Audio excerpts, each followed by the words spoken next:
Nothing tempts people out their houses like the sun does. Sun's out, they're all out like rats out the gutter. That's what Billy said whenever the weather would peak above 12 degrees and the neighbours deemed it acceptable to sit topless on deck chairs, guzzling cans of Stella and blasting shit songs from the noughties all day. We hate these neighbours. Not that we'd ever tell them.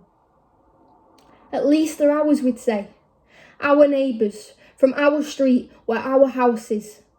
It's a shithole and we hate them all, but that's alright, it's ours. And we never wanted a palace anyway. A one-bedroom in Salford was more than enough as long as the lease had our names on it. Besides, it's not always sunny. The rain will drive them all back in soon and their shite music will stop. Cheers to that. I'll tell you what attracts people more than the sun though. A police car.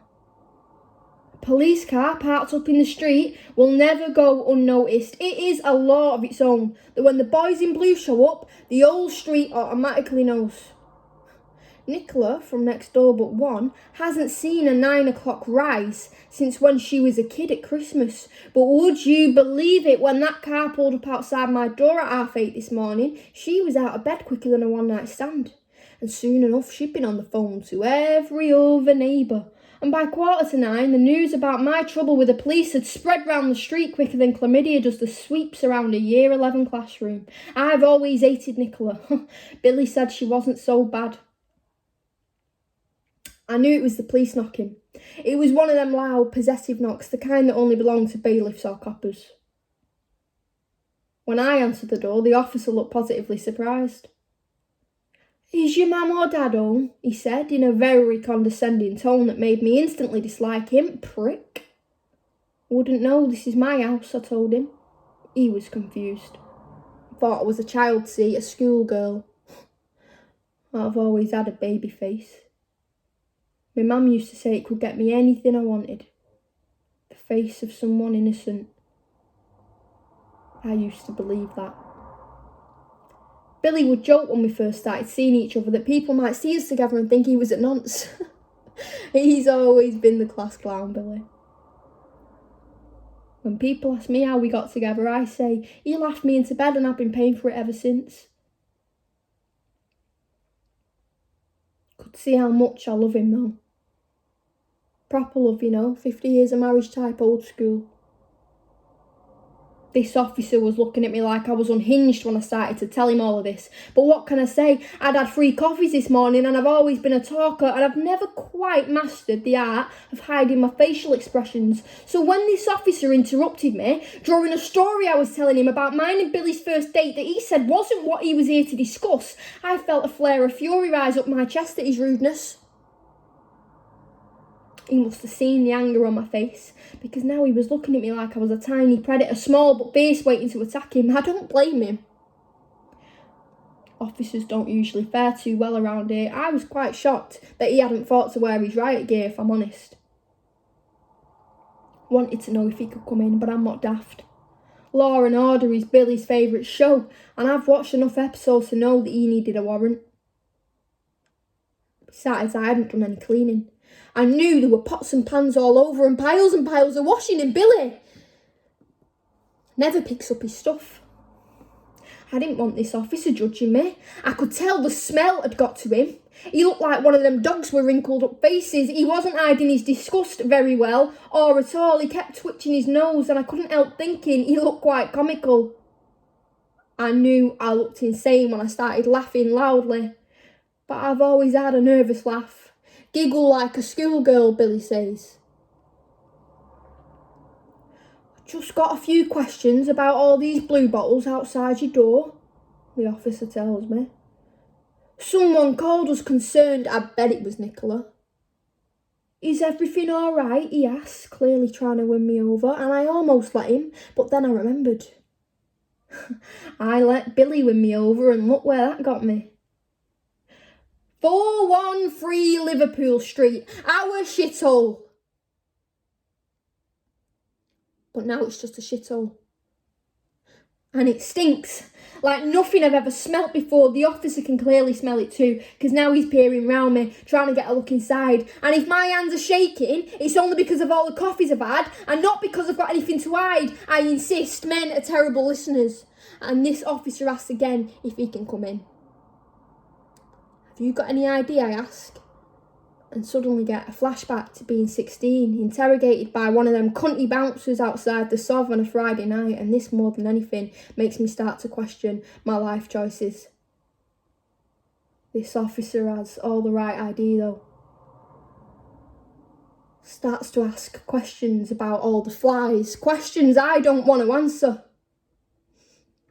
Suddenly the anger has gone and there's this fear, this hot panic that burns all over, and I can feel the neighbours watching me from the windows, nosy twats.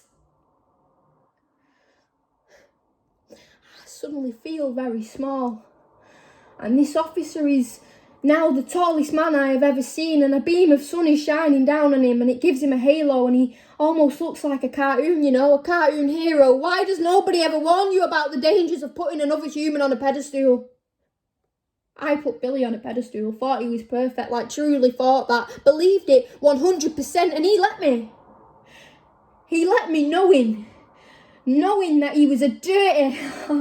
I couldn't forgive that. I snapped. Easily enough done when you're spending 8 weeks locked up with someone. The house becomes a cooker pressure and everything they do is irritating, and you notice things. Things that you wouldn't usually notice because you'd be at uni or you'd be shopping or too distracted by the neighbours' shit music. But now you have all the time in the world to pick up on things. Like how they spend hours locked in the bathroom every day. Or how they can never seem to let go of the phone. Or how some nights you wake up alone because they're in the kitchen and they'll swear they were talking to themselves. But you know you heard phrases like miss you and love you too.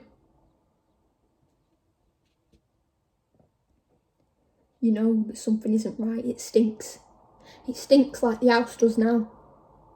Like the officer is now holding his nose, looking like he wants to throw up. You recognise that feeling, that verge of being sick, the plummet of your gut. It's how you felt when Billy finally slipped up and left his phone on the side while he was taking the bins out. Couldn't resist looking when I heard it ping. Later I wished I hadn't, because I couldn't forget the name of the girl texting him or what she was saying. I wanted to wish that I'd imagined it, you know, finally gone mad after being locked up for weeks, socially distanced from everyone. I did a Facebook search of the girl's name and the results made me sick. Literally. Billy joked that I might have COVID and I laughed out of habit. And then came the rage, this rumbling thunder, and I couldn't hide it. And Billy asked me about it, questioned where it came from, and that made me even more enraged, because why does this anger need explaining? Why can't people ever see when they're being total twats?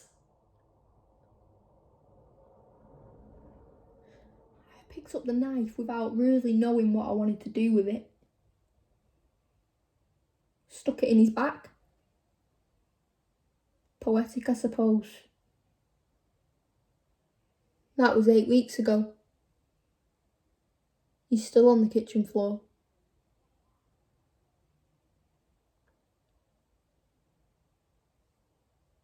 The officer is now looking very scared and taking slow steps back and radioing something to one of his pals. I'll be lucky if I'm not taken to Meadowbrook by tea time. And it's this thought that makes me slam the door. I'm not daft, I know that won't be the end of him. And he hammers on it for another 15 minutes, and distantly, I definitely hear him calling for backup. And the neighbours asking questions like, is everything okay, officer? Yeah, we've noticed all the flies. We heard them rowing one night, very unusual, never happened in all the time they've been here. It's been quiet since, haven't heard a peep.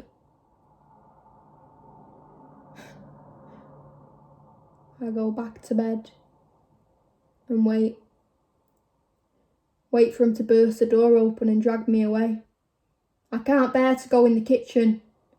Can't bear to look at Billy's perfect face nibbled on by flies. The neighbours will be talking about this for weeks. Somehow, despite all this chaos going on outside my front door, one of the neighbours is still playing a shit song. Someone is singing about being a teenager, and it makes me think of Billy's lover. The Facebook search that told me she was born in October 2005. Just 14 years old.